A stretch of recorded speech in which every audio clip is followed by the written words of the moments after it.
You're listening to the B&H Photography Podcast. For over 40 years, B&H has been the professional source for photography, video, audio, and more. For your favorite gear, news, and reviews, visit us at bnh.com or download the B&H app to your iPhone or Android device. Now here's your host, Alan Weitz. Greetings and welcome to the B&H Photography Podcast. Goodfellas, Crocodile Dundee, 9.5 Weeks, The Devil Wears Prada, The Sopranos, Ocean's 8. Okay, for $64, what do these films and shows have in common? The answer, Barry Wetcher. Barry was the on-set still photographer for all of the above, along with about 100 other feature films. He's also our guest today. Welcome to the show, Barry. It's a pleasure and an honor to be here. Welcome. It's great to have you here. Barry is responsible for creating the publicity and behind-the-scene photos for so many movies. It's really, really hard to keep track. And there are some hugely important films in this mix. He's worked with actors Will Smith, Jennifer Lopez, Sylvester Stallone, Meryl Streep, Daniel Day-Lewis, just to name a few. And with directors such as Martin Scorsese, Steven Soderbergh, and Peter Jackson. He's a member of the Society of Motion Picture Still Photographers and a past vice president of the International Cinematographers Guild. Barry has been awarded the Society of Camera Operators Lifetime Achievement Award, the Publicist Guild Award for Excellence in Motion Picture Still Photography, and the International Cinematographers Guild Billy Bitzer Award. Thank you for joining us today. We're looking forward to this one. John and I have been talking about this one for a while now. Yeah, as Barry well knows, a still photographer is in some ways kind of a team of one on a movie set, but at the same time, you need to collaborate with everybody. So when you show up the first day on a set or when you're called to work, who is it that you really need to kind of make friends with? Who is it that is very important that they know what you're up to and you let them know what you're going to be doing and how do you get the things rolling with a big crew on a movie set? And also based on that same thing, who have you learned to ignore who comes over? You can add that in at the end, but go ahead, start with John's. That's a great question. So I'll just give a little bit of my process. When I start a film, I require that I'm there in pre-production for the hair and makeup tests. And that's important for many reasons. A, I get to meet the actors in a place where they're very relaxed because they're not acting yet. It's a very relaxed and fun atmosphere. And that's where I generally make my introduction. So oftentimes I've already worked with either the producer or the director, so I'd be a repeat hiring, so they would know me. But if they don't, I would go over to every producer that's there and the director, as well as the AD and the DP, and introduce myself. And then I would ask the AD to introduce me to the actors. That's sort of the proper protocol. Gotcha. Is that something, I mean, that ability to get into that initial hair and makeup, is that something that you learned that you need and you get because of your years, in the industry? Or is that something that, is pretty common even for like a first timer to start and ask for? I guess I kind of learned it, but the way I learned it was oftentimes you have to do some proper set decorating photos that are going to be used in the movie down the line. And many times they'll schedule that at the actual hair and makeup test. And that's where I kind of learned that this is really crucial. So sometimes on a film that won't happen, but I will ask the line producer. One of the key things about being at the hair and makeup test, besides meeting everybody in a relaxed atmosphere, is that it gives you an opportunity to actually shoot the actors clean against, usually there's some sort of backdrop or seamless there. And oftentimes those photos are used for the one sheets or the posters. And I'll give you an example. On Ocean's 8, all the posters, that was from the actual hair and makeup test. Oh, that's interesting because I was looking at those posters and many of them, as you're describing, are just the individual actors. Right. So yeah. Oh, that's great. That's an interesting point.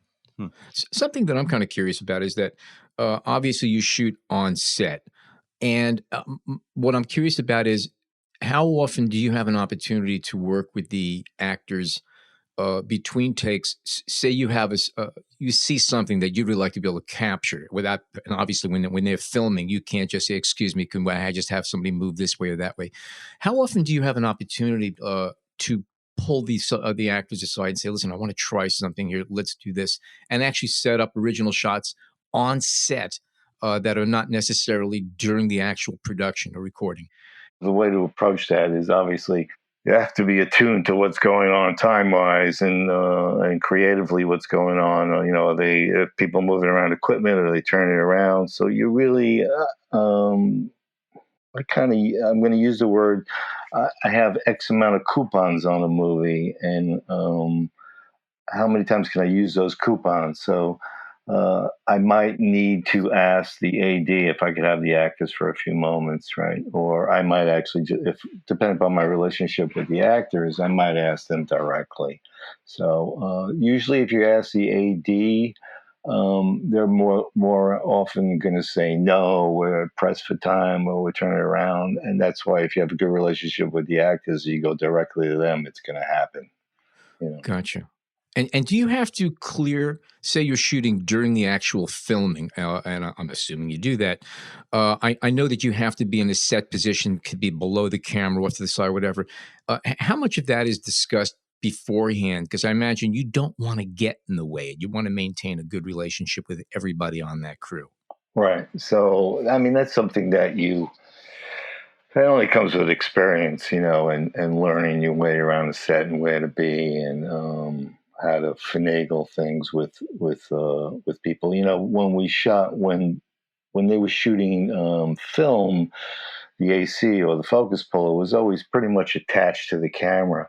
So you oftentimes there might be a position, but the camera assistant was there.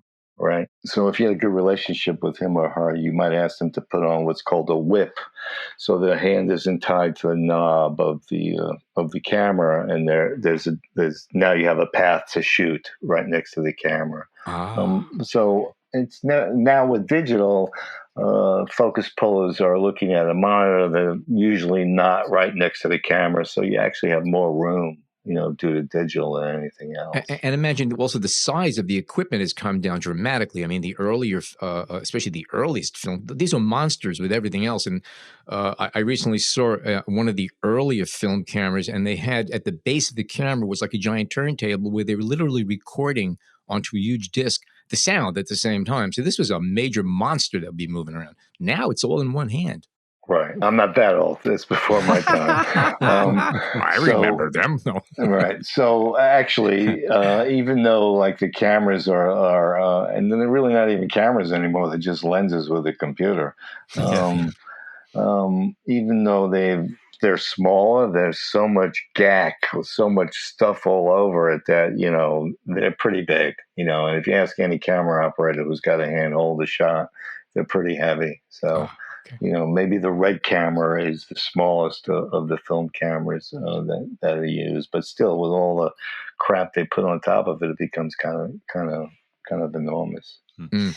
And is it really necessary to be at the spot that the camera is? I mean, I know there are certain shots that you're going to want to get from that angle, or you're going to have to get, but can you find yourself a position that's, obviously off of the set and not on camera, but where the angle might be different from the camera angle and you just realize that's going to be a better photo? Yes, absolutely. But as a still photographer, you're limited by the blocking and by the light and all of that. So sometimes you might have a great angle, but in the background now you have a light or a stand or things like that. So you have to work within those parameters to try to eliminate all that extraneous stuff. Also, everything is very specifically lit for a camera position. Nothing else. It's not real. Exactly. That's why usually the camera position has the better shot, but not always. And oftentimes I think I'll have a better shot. So, and actually, it's funny because when one of the awards that I received, I had the director of the movie Annie. I had him present me with the award, and the speech he gave was, and it was really, really sweet. He said, some of the images that I took, he wished he had done. So that was a real compliment. But the answer to your question is yes, you can find other angles, and you're always searching for what you think works best. But there are parameters. Yeah. And I'm sure that after you find that better angle, you run over the DP and you tell him that, hey, I found a great angle. You want to shoot from here, right? No, not really, not really. But it's funny you say that, because just recently I spoke with someone, and they were telling me a story about a pretty well-known DP who early in his career would say to him, I always look for where the still photographer is, and then I put the camera there. So there you go. That's like the greatest compliment ever. Right? Exactly. Yeah. Now, you talked about film briefly, but did back in the day when you were using film, did you have to kind of choose your film stock based on the stock that the film was using, or was that really not a major concern? No, I wouldn't try to match the stock, but you either shot tungsten or you shot daylight, depending upon how the set was lit. So you were limited to that. And when I started, the fastest in those days we shot black and white and color, but you shot color slides. So when I started, the fastest tungsten Kodak slide film there was 160. And that's not, that's nothing, man. You shooting at night, you can't even make an exposure. And wasn't there a 640 at one point, a tungsten 640? Or am I mistaken about that? No. Kodak at some point went to a 320. There was, I think it was called EPT or EPT. Yeah. One was EPT and one was EPJ. And so it was 320, which gave you a stop more, and you could push it a stop with a decent result. So you kind of limited, but you weren't trying to match the actual film stock. You just wanted to match actually the color temperature. And Barry, was film still photography your first kind of gig in the photography world, or how'd you start? How'd you get to it? No, I had a strange path. I was doing my own work. I had a grant in the mid-'70s called the CETA grant. The federal, it was like the WPA project. Is that the Widelux project you worked on? I shot with the Widelux. That's how I got that grant. Yeah. Okay. Anyway, when that grant ran out, I assisted. I worked for I was a staff photographer for a publishing company. And then I had a friend who was an AD, and he kind of got me into the business. So that's how that happened. Yeah. And you've mentioned AD a few times, and I know from my experience as well, but that's kind of the boss of the set, right? So that's the person that, in addition to, making nice with the DP and maybe the boom guy and whoever else. But we're using a lot of crazy terms here right now. The AD is the what now? Assistant director. Okay. So there's on a film set, there's a first assistant director or a second assistant director, and then a second assistant director. So the first AD or the first assistant director is the one who's running the set for the most part. Okay. All right. Okay. Because it's like alphabet soup, and I know I don't understand it, and I'm sure I'm not alone amongst our listeners for that. So thank you. Good. Anyway, John, you were asking. The thing that stood in the way, I think, for a lot of photographers, or was problematic for some people, or difficult to understand, was the idea that back in the day, anyway, you needed a blimp on your camera because everything, the sound of the mirror moving or any other camera sounds were totally problematic for a film that's recording sound. Nowadays, I think digital and mirrorless cameras have to some degree changed that. Is that the case for you? Do you still use a blimp, and what do you shoot with now? No, I haven't used a blimp, thank God, in many years. So a blimp was for your audience, was a sound silencing box that was custom built for whatever camera you used. It was like a lunchbox, So if you had two of those on your body with two, SLRs inside of them, you probably had a total of like 20 pounds hanging around your neck. That company, that's Jacobson, and they closed down within the past year or two because there is no need for those anymore.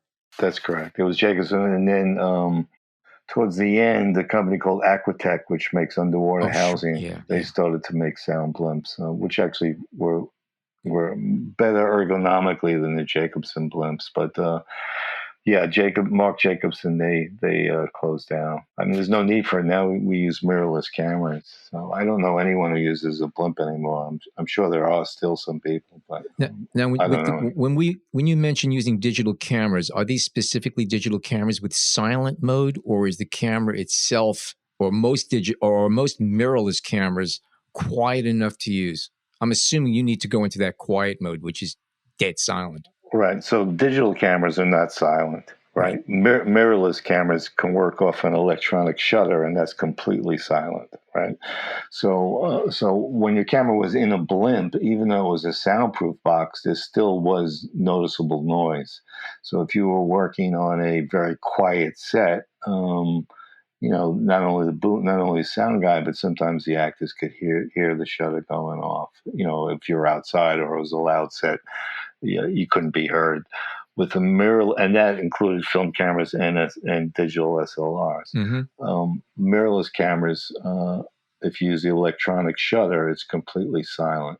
So that's why we use them. It's completely silent, and those cameras are light. They do a lot of things that SLRs didn't do. So they have reticulating, LCD displays and things like that. Right.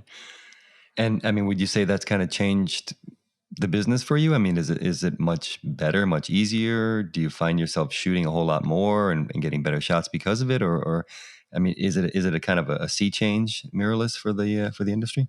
Well, I think once digital happened, people started to shoot more because now you don't have to pay for film. Not that I had to pay for film, but just the nature of digital, you don't have to change out after 36 frames. So people were just generally shooting more, regardless of whether it's mirrorless. But once it went digital, that's what was happening. The mirrorless has changed the game for us because you don't need a blimp anymore, and there are shots that I can get now because of the screen that I couldn't really get with a camera and a blimp. Or I have to lay on the floor. I don't have to do that anymore. So yes, there are some major advantages, but on the flip side of when I talked about an electronic shutter, there's a downside to it, and there's something called banding that you can get. So I'm not the most technical person. I can't really explain it to you, but why it happens. But with certain LED lights at certain shutter speeds, you get what's called a banding when you're in electronic shutter mode. And it looks like it's like a rolling shutter. I mean, you can actually see like these horizontal lines. So when it's that pulsation of light. So yeah, it records it. Exactly.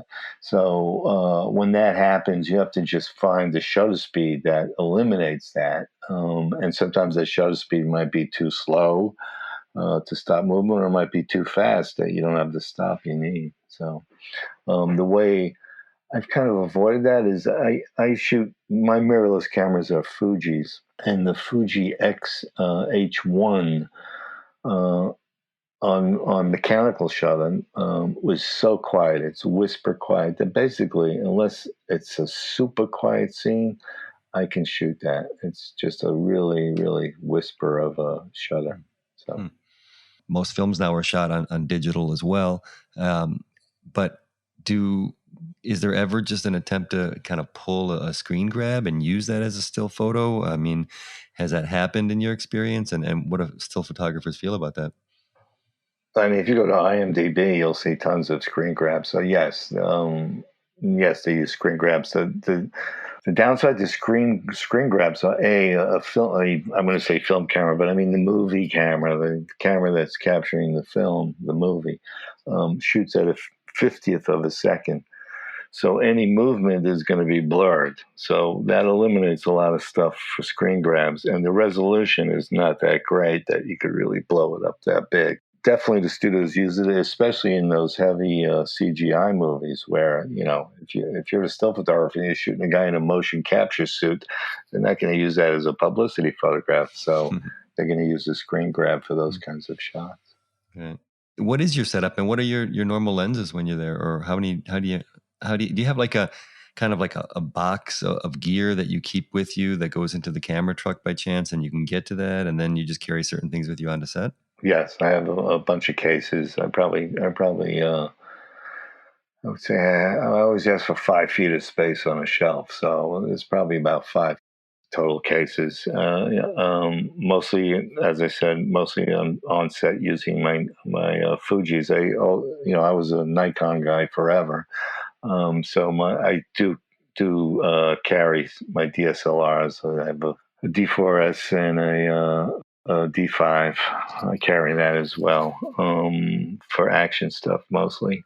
Okay, so when you're outside and then there's noise and you don't need to worry about sound, you can use that. Right. And then I use a Fuji XT3s and a XH1, as I said, and I use their zooms, the 16 to 55, the 8 to 16, the 50 to, I think it's a 150 to 140 zoom, and then I have a bunch of primes when I really need to stop. I have the 56 1.2, which I really love. I have a 23 1.4, 35 1.4, and I have a 90 f2. What kind of color settings do you set at when you're shooting? Or does it depend on the film? Oh, you mean my color temperature? Yeah, white balance. Where do you go on that? I mean, obviously, if you're outdoors, it's outdoors. But if you're shooting indoors, do you try to? Well, I'm not even going to ask. You tell me. I'm just curious about that. Well, if it's tungsten, usually what I'll do is if I'm unsure, if there's mixed lighting, I'll go over to what's called the DIT tent. That's a digital imaging technician tent. Mm-hmm. And I'll see what they have, and I'll ask them what's your color temperature, and I'll dial in that color temperature and see if it works. I mean, Gotcha. I'm not always.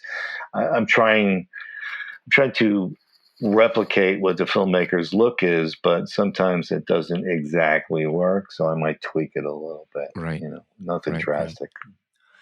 And I'm kind of curious on set. Are you kind of quiet and doing your own thing, or are you kind of the type of photographer that everybody knows, and you talk with the actors a lot, and you try to use that, not necessarily, I don't want to say it in a bad way, like use it to your advantage as a photographer, but do you are you that kind of photographer on set, or are you kind of more fly on the wall type of guy? It really depends on this. On the particular movie and who the actors are, who the director is. But, I've been around so long in New York that when it comes to the crews, although today there's a lot more younger people, but pretty much everybody knows who I am, and I know pretty much everybody. So that's not an issue. If I develop a relationship with actors, and I'll talk with them. It's every movie's different. Every film is different. You probably don't work on a lot of indie movies, quote unquote, but I mean, do you find the sets totally different when you're working on a big budget movie in terms of like the access to actors and your ability to kind of do what you might want to do when it's a bigger budget movie? I'm sorry to say it, I very rarely have worked on what you would call indie movies, or what I would call very, extremely low budget movies. A movie's a movie, so the job is always the same, what you're trying to accomplish. A big budget movie just means that there's a longer schedule. Maybe they don't care as much about money. Fancier catering trucks. Not always. And the reason I asked the question before is because I worked on one movie that it had a couple of really big stars in it, and I was not allowed on set most occasions during filming, and brought in afterwards. So it was a much more controlled setting than I was used to. Right. There's all different personalities on a film set, and some people are, there's a lot of ego. There's a lot of egos. So, you just have to work around it. I mean, the fact that they prevented you from actually being on set most of the time, I mean, where did that come from? Usually that would come from an actor who doesn't want a still photographer there. And I find that if you can't get what you want, let's say there's some key shot, key scene, and you can't exactly get the angle or whatever for whatever reasons that you want. So sometimes you'll ask, or, like I was said before, you might ask the actors or the AD specifically, can you run one just for me, or can you freeze? And the actors will, they'll do it. But most actors, they're doing it half-assed, and you never get the performance that you got during an actual take. Now, I know it. Anybody who's looking at the photo wouldn't know it, but I know it. So for me, it bothers me. And, I try not to ask for that unless I really have to. I see. And so you kind of try to get the shots that you want, the shots that you need, either perhaps during rehearsal or during the shot if everything is silent and you have that space. Is that kind of your MO? Yeah. Less and less today do people do actual rehearsals. They're always saying, let's rehearse on film. But basically, that's what they were kind of doing. In the old days, they were like, I worked with Marty Scorsese twice. He used to do like 5 or 6 rehearsals. That was his process. Some actors like rehearsing, and some actors, don't. So, but yes, either I'm going to capture it during rehearsal, or I'm going to capture it while they're actually doing it. And where you run into problems is what you were saying. Some actors don't want you there for whatever reason, or sometimes you can't just find the space. It's a really tight location, and those are the times where you have to ask, for a hold or a freeze, or can you recreate it? Right. And what about behind the scenes work? Do you like doing that? I mean, do you like capturing those, the crew and the actors kind of in prep or doing what they do, or even just, relaxing? Is that something that you, even after doing it for so long, do you still like that aspect of it? For me, behind the scenes images are the one place where you can really, really, really be creative. So yeah, I love that. I love photographing, the crew with the actors, while they're actually performing. That's the one place where you could be really creative. You're not limited by flags or lights in your frame. You want to include that. So yeah, that's always a lot of fun. And, I play a lot with my wide lux camera when I do that. And that's really for myself. I always feel like I'm shooting for myself when I'm doing behind the scenes stuff. The one thing that you did mention, there are times that when actors are just kind of like relaxing, you have to understand what's going on. You can't just be in their face all the time. That's because then you become like a paparazzi, and you don't want that. So The topic of the wide looks came up. Do you ever cross paths with Jeff Bridges, who's also a past guest on our show? Because he's a wide looks man. yes, he's a big wireless guy. No, I've never worked with Jeff, but I would love to. That would be great. Yeah. Yeah.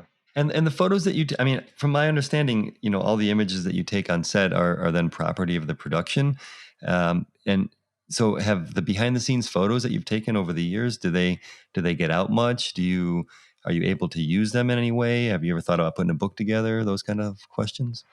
Well, the studio, unfortunately, owns the copyright to everything that I shoot, so I don't own anything. In order to put together a book, you really need to go through like a lot of hoops, a lot of legal things, and it doesn't really happen unless the studio is making a book to help publicize the movie when it's coming out. It's really hard.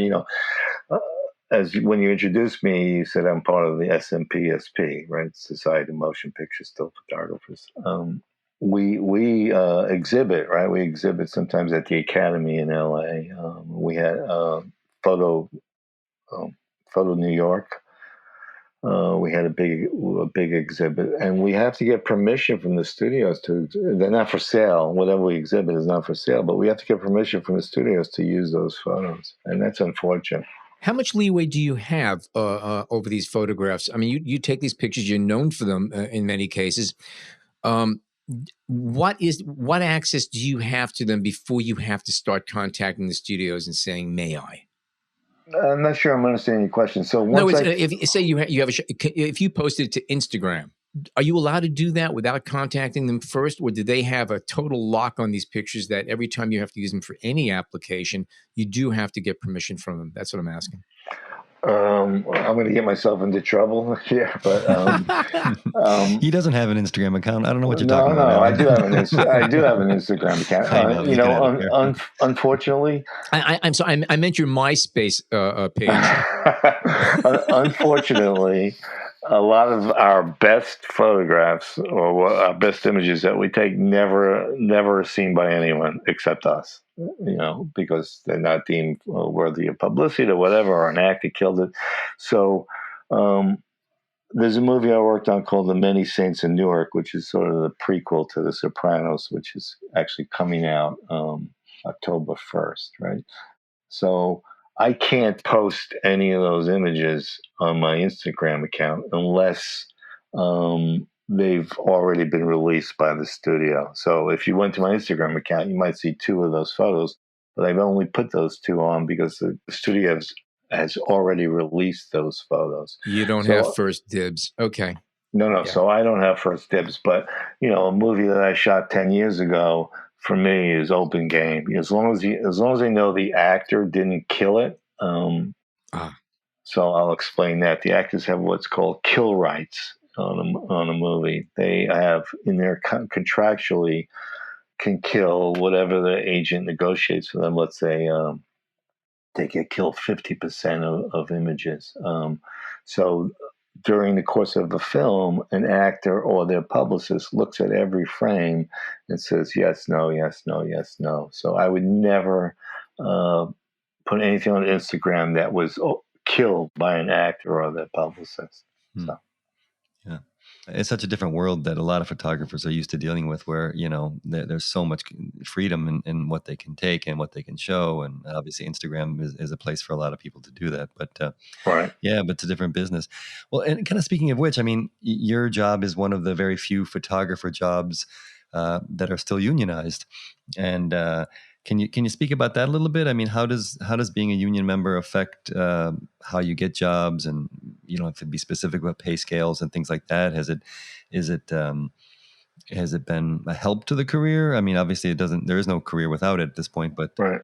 The union that I belong to is called IATSE Local 600. Right, IATSE stands for the International Association of Theatrical and Stage Employees. So IATSE is like the mothership, and then there's all these locals. So IATSE encompasses not only film workers, but people on Broadway. That would be Local 1, projectionists, people who work at trade shows or convention centers. So that's what IATSE encompasses. So my local 600 is not what's called a hiring hall. They don't get you work. Once you get into the union, you have to find your own work. So it's not a hiring hall. They don't call you and say, okay, you're assigned to such and such a job. It doesn't work that way.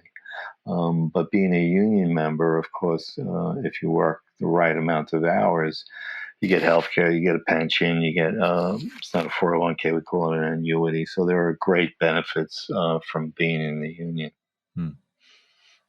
And if you're in the union in New York, can you then easily go out to work in Hollywood or in LA or in another part of the country, or is there like regionalism to it? Oh, there is a regionalism. If you indulge me, I'll give you a quick history of the camera locals. It used to be pre-1996. There were 3 separate camera locals: 644, 666, and 659. 644 was the local I was in. That encompassed the entire East Coast except for Georgia and Florida.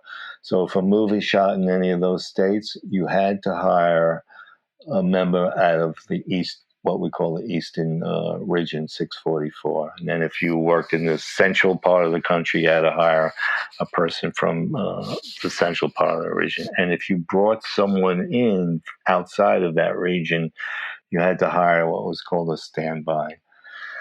And some people will say that was feather bedding, but whatever. In 1996, the IATSE, again, the mothership, forced a merger of these 3 camera locals, and they became Local 600. So now it's broken up into regions. It's called the Eastern Region, Central Region, and Western Region. I, as an Eastern Region member, can work anywhere, but I must be put up in a hotel and paid per diem and all of that. So would that mean that you get tended not to get hired for those jobs because producers want to pay that extra money, or is that not a factor? It is a factor sometimes. I mean, I'll just give an example. Atlanta, which is really a hot spot because of the tax incentives, there's an enormous amount of production in Atlanta. Unless you have a relationship with a director or an actor or a producer who's willing to pay the extra money to bring you there, they'd rather hire a local person, especially on a mid-range movie, let's say a $17 million movie, where they're really penny pinching. They'd rather hire a local person. So, and there are some great, there's a lot of great photographers in Atlanta now. How do you feel about other people taking photos on set? I mean, I know there are rules. There are sometimes rules, no photos, but with phones and everybody taking pictures nowadays, it must be kind of a pain in the butt. Again, I'm going to go back. I'm old school, so when I first started working on films as a still photographer, the contract read that no one was allowed on set with a camera. right? And of course, there were no phone, no phone, no cellular phones in those days. So I was responsible not only for taking the publicity photographs, but for all the continuity photographs. I Really? was the only one allowed with a Polaroid camera to shoot, continuity for every department, which was, can be a pain in the ass. And eventually that went away. So you have to understand where my background comes from. So if I see someone on a set taking photos, I will always go over to them and ask them what they're doing. If they're just taking a photograph of something that's innocuous, I have no problem with it. But if they start taking photographs of the actors, then I have a problem with it. Hmm. Yeah. And is it your responsibility to talk to them, or would you call an AD or a producer? Yeah, I was just going to ask you who goes over and blows the whistle on them. Yeah. All right. Okay. So all of us sign these NDAs, when you start on a movie. And one of the things you're signing is that you're not going to take any photographs, right? So even though it's always posted on what we call the call sheet, no photographs, so it's really not my responsibility, but given who I am, I make it my responsibility. Now, but the thing is, nobody can claim I didn't know. That's the important thing. You just made clear that it's very clear. You don't take pictures here. And it's repeated. So if somebody does lift a camera or a phone or whatever, I guess you do have a right to go over at that point. And they can't play stupid. Well, that is true. And, I've run into crew members who, become kind of belligerent. I've had somebody say to me, "You can't stop my creativity," and things like that. And whatever. I'm not going to go to the principal and say, "Hey, so-and-so is being a bad boy." Right. I just deal with it myself. Other people may not, but that's who I am. So let me ask you, if somebody answers you like that and you're on a set like for Goodfellas, do you have a slightly different attitude because of the environment that you're in? A little more liberties there? What do you mean you don't want to put your phone? It's funny you say that because I did 1.5 seasons of Sopranos, and you find yourself you find yourself talking like that. But, yeah. But no, and on Goodfellas we were shooting those before digital, so nobody in those days people respected what I did, and nobody took out a camera ever. And if they did, they would ask you. Today, if you're doing a stunt. And you shoot, if you turn around, there's 50 people behind you recording, from the crew, recording the stunt on their phones. It is annoying, but it is what it is. Yeah.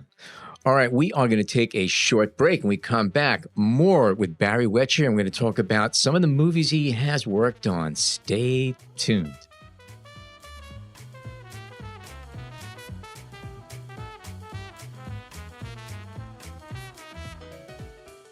We hope you're enjoying this edition of the B&H Photography Podcast. The best way to support the show is by subscribing on Apple Podcasts, Google Podcasts, Spotify, or wherever you get your podcasts.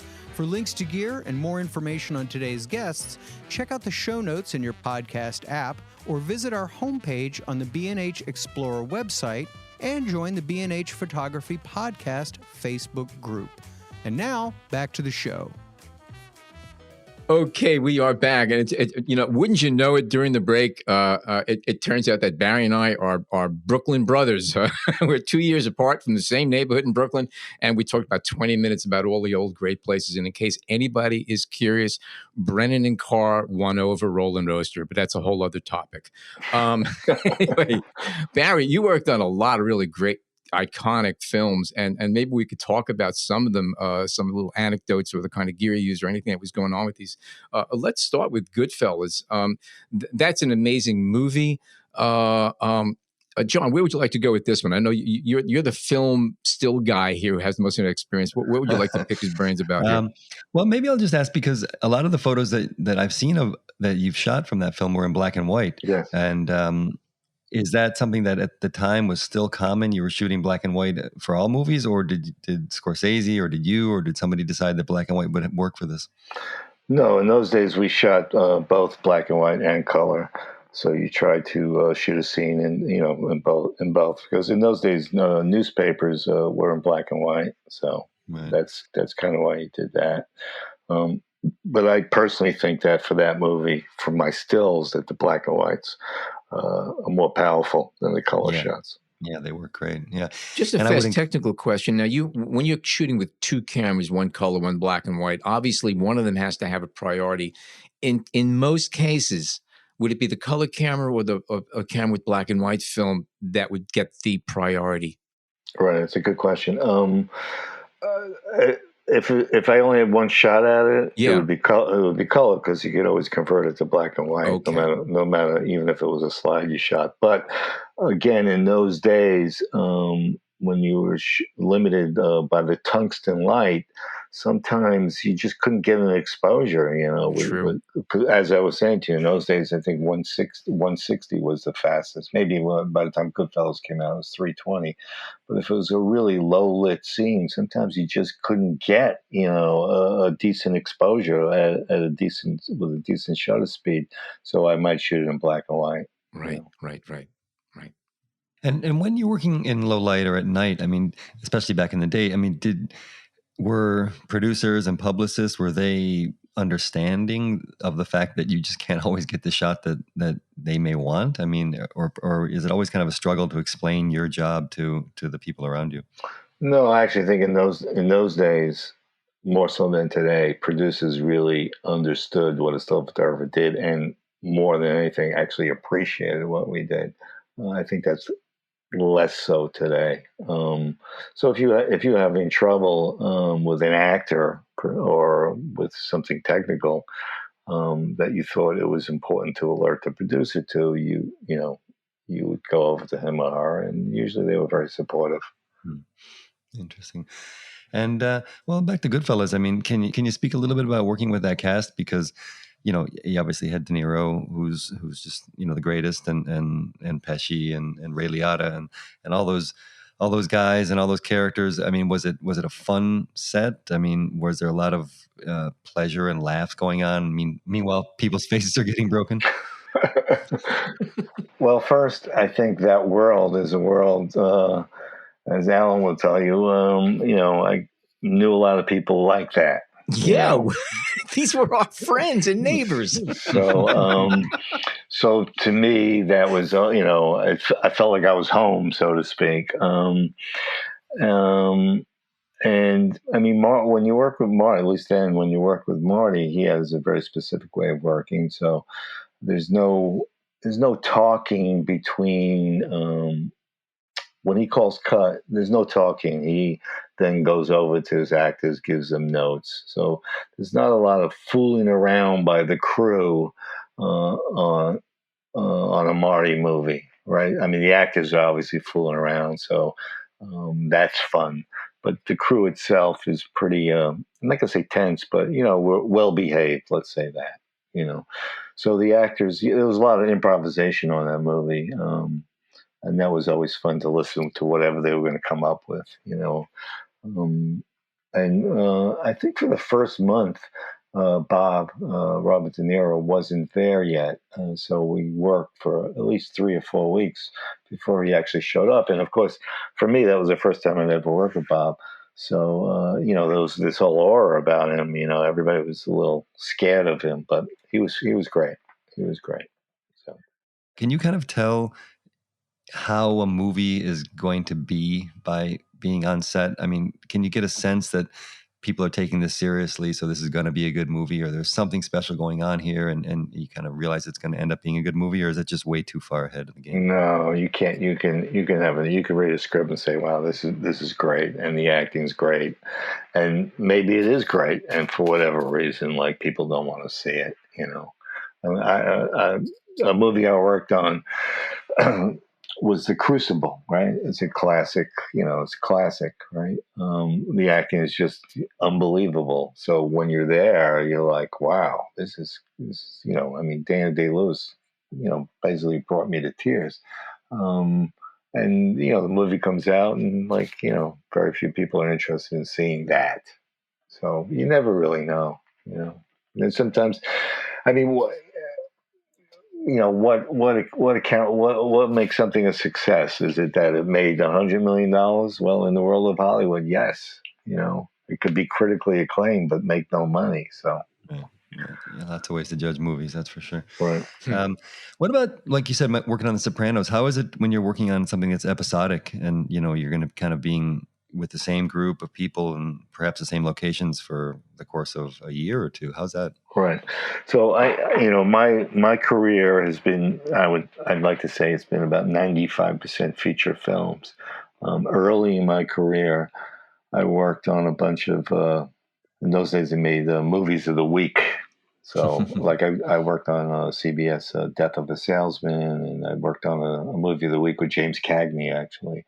So my experience with episodic is pretty limited to I think I did 1.5 seasons of Sopranos, and then I did 1 season of Daredevil, the first Marvel series. But other than that, I really haven't worked too much episodic. So to answer your question, Sopranos, and this kind of relates to Goodfellas, the way that HBO found me, it was I think it was their 3rd season.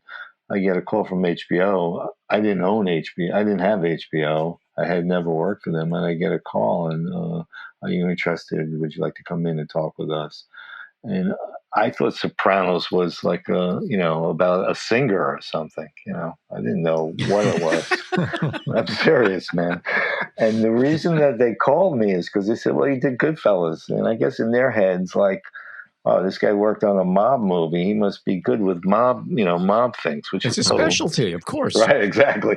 Which is total bullshit. So, but anyway, that's how I got the movie. And that crew and cast, they were one big family, and it was they opened their arms to me, and it was a really great experience. I think the writing on that show was just maybe the best writing ever for TV. And it was a great one. Jimmy Gandolfini, he was a great guy, really a great individual. So I loved working on it. And as I said, David Chase, who created that series, did a movie. He directed a movie years later that actually Jimmy was in, and he asked me to do it. And then just recently, they did this prequel to The Sopranos. It's a movie that David wrote, and he asked me to do that. So that movie paid a lot of dividends. So. Do you find that is it making good relations with directors and producers as important to getting that next job as the work itself? I mean, obviously the work's good, but I mean, who is it that you really want to leave the set knowing, hey, I made a good friend here? It's the filmmakers. It's definitely the filmmakers. I get hired either by directors, producers, sometimes actors, but it's usually the director and or producer that hires me. And that's so for me, it's always important to. And that would be the line producer, somebody who's not so much the line. I mean, it's important to get along with the line producer, but the line producer isn't the creative producer.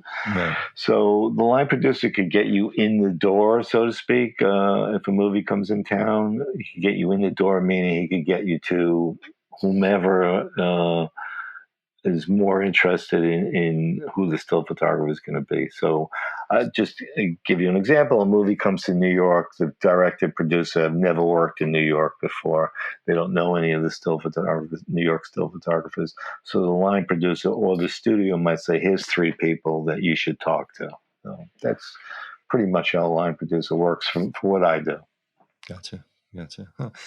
So let me ask about another movie, and this is kind of an oddball one. It was called The Big Year, and it was with Steve Martin. Right. I believe Jack Black was in it, and Owen Wilson, and they're birders. That's kind of the setup, and it's a comedy, and I kind of enjoyed that movie. But how is it working with comedians? I mean, do you find that the sets are more enjoyable, or not necessarily? Well, first, let me say that The Big Year, I only did the New York portion of it, which is a very small portion of the movie. Okay. But in general, I mean, I've worked with Bill Murray. I work with a bunch of comedians. Comedians are, pretty dark people for the most part. So is the movie more enjoyable? For me to make a movie enjoyable, it's got to be visual. That's the first thing. If it's just talking heads, it's never that interesting for me at this point in my life.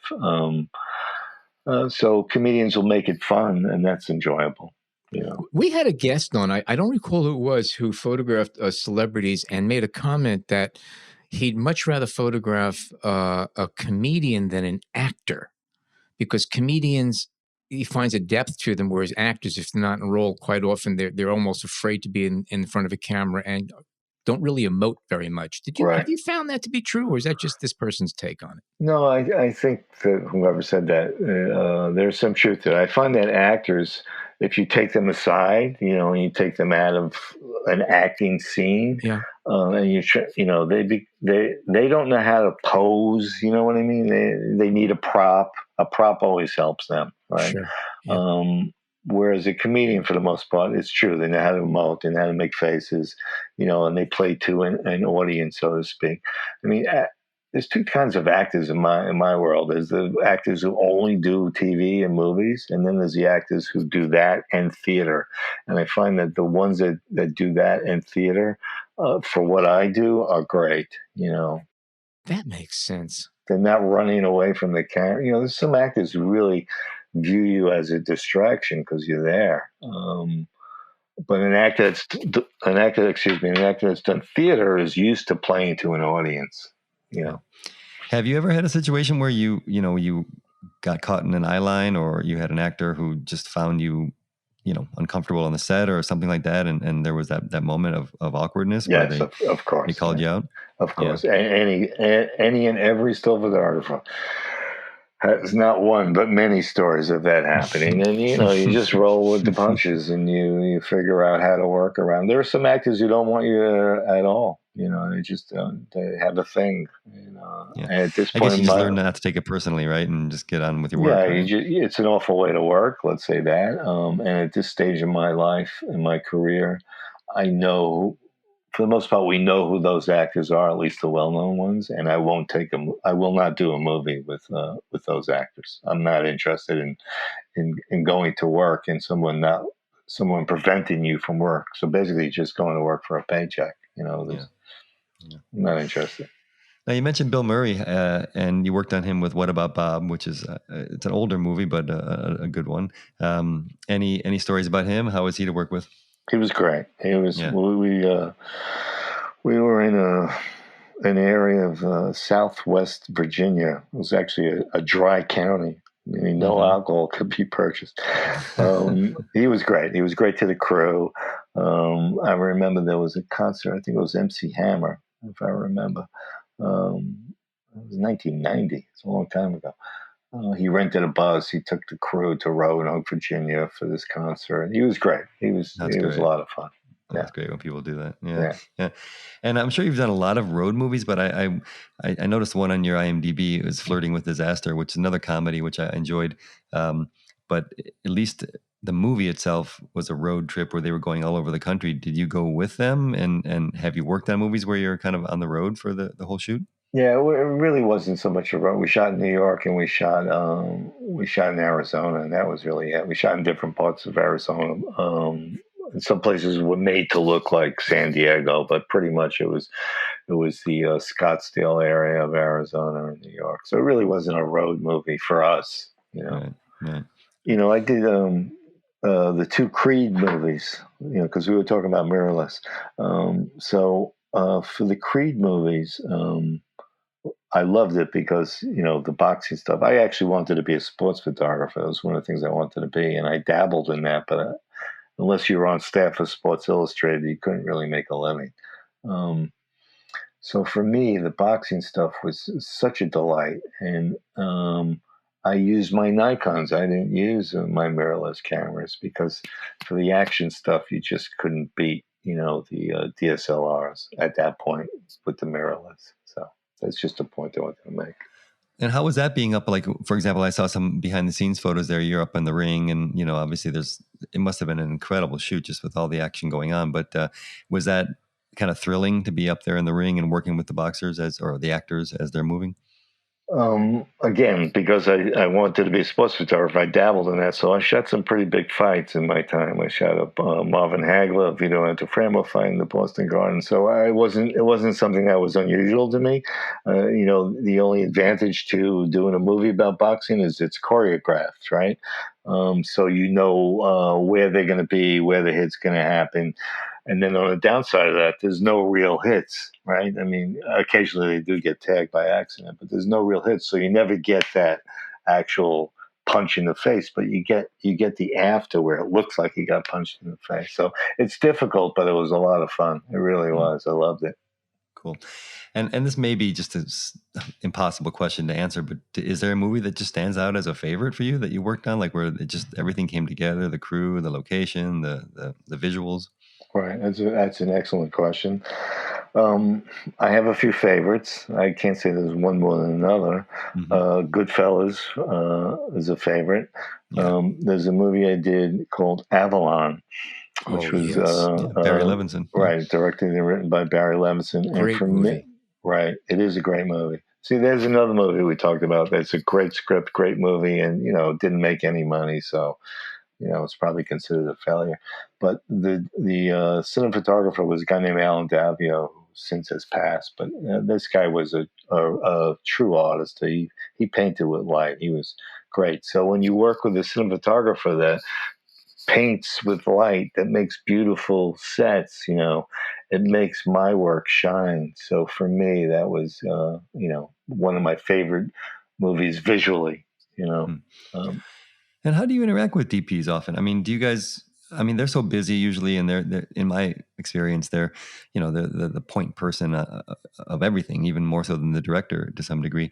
Do you have time to chat? Do you pick up pointers? Do you guys talk? Yes, absolutely. Depends on the person, but yes, right. Absolutely. And someone like Alan Davio, I just mentioned, before the movie started, I got a phone call from the guy maybe 2 weeks before I went down to Baltimore, and he just wanted to introduce himself. He loved anything that had to do with photography. So right. A lot of DPs are like that. Some aren't, and you read the room, you know who your audience is, and Yeah, I always found that's kind of the key to this job is reading the room. Obviously there's so many people and, as you said, so many egos, but you figure your space and your place and you do your thing. And how about outside of the film world? What do you shoot? Do you carry your camera with you around the street? Do you go shoot landscapes? What do you do? What's that expression? The shoemaker's kids go barefoot. Yeah. No, I've been trying. I've been trying to get back into my wide lux stuff, so I've been shooting with my wide lux and trying to find that part of me again. As my career is, kind of coming to an end almost. I've been trying to find that part of me, that sparked me, and that's not easy. It's not easy to find that. Oh, actually, I disagree with you. But that's a whole other conversation. Okay. You guys will have that conversation back in Brooklyn. Yes, we will. Yes, we will. That's great. Barry, if people want to, first of all, it's been terrific talking with you, especially finding out that we're Brooklyn brothers. Okay, this is good stuff. We're gonna have a whole other show on Brooklyn. It's one of these days. We have so many guests who have passed through Brooklyn. It's insane. Anyway, another topic. In the meantime, if any of our listeners would like to catch up on more of your work, websites, Instagram, where should they go to? I have an Instagram account. It's just my name, Barry Wetcher. And I have a website as well. But I would say if you're interested in seeing my work, just go to Instagram.